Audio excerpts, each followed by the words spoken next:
What is the history of pawn shops? Have you ever wondered how pawn shops became a staple in our economic landscape? Their history is rich and spans thousands of years across various cultures. Let's take a closer look at how these shops evolved and their significance in economic anthropology.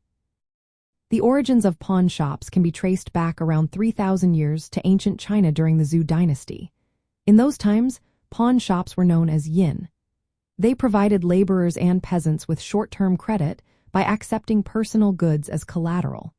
This system was not just about commerce, it also served as a social safety net.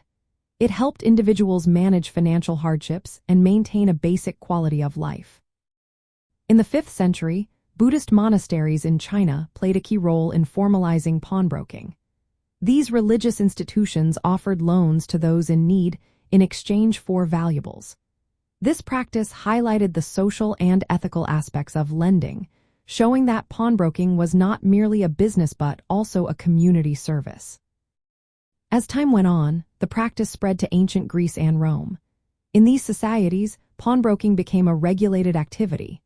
In Rome, pawnbrokers operated private shops, and there were laws governing what items could be pawned. Emperor Augustus even established a state-run, interest-free lending system based on pawned goods. This integration of pawnbroking into formal economic structures shows its importance in those times. During the Middle Ages in Europe, pawn shops continued to adapt alongside economic changes. Urbanization and the rise of guilds increased the popularity of pawn shops as accessible sources of credit. Emerging state laws began to regulate these shops to protect both lenders and borrowers. By the 18th century, pawnbroking had become a well-established financial service. Laws required pawn shops to hold collateral until loans were repaid. This period marked the expansion of pawnbroking into a more formalized industry, providing essential financial services to those who lacked access to traditional banking systems.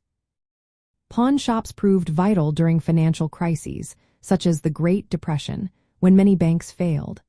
They offered alternative credit sources when people needed them most. From an anthropological perspective, pawn shops illustrate how market systems adapt to social needs. They provide liquidity and credit to individuals outside mainstream financial networks. The persistence of pawn shops across cultures and centuries highlights their role as a fundamental economic mechanism. They support individual livelihoods and broader commercial activities. Today, pawn shops continue to serve as accessible financial institutions. They offer quick loans secured by personal valuables, maintaining the core principles established thousands of years ago. This history reveals the enduring human need for flexible credit solutions embedded within social and economic contexts.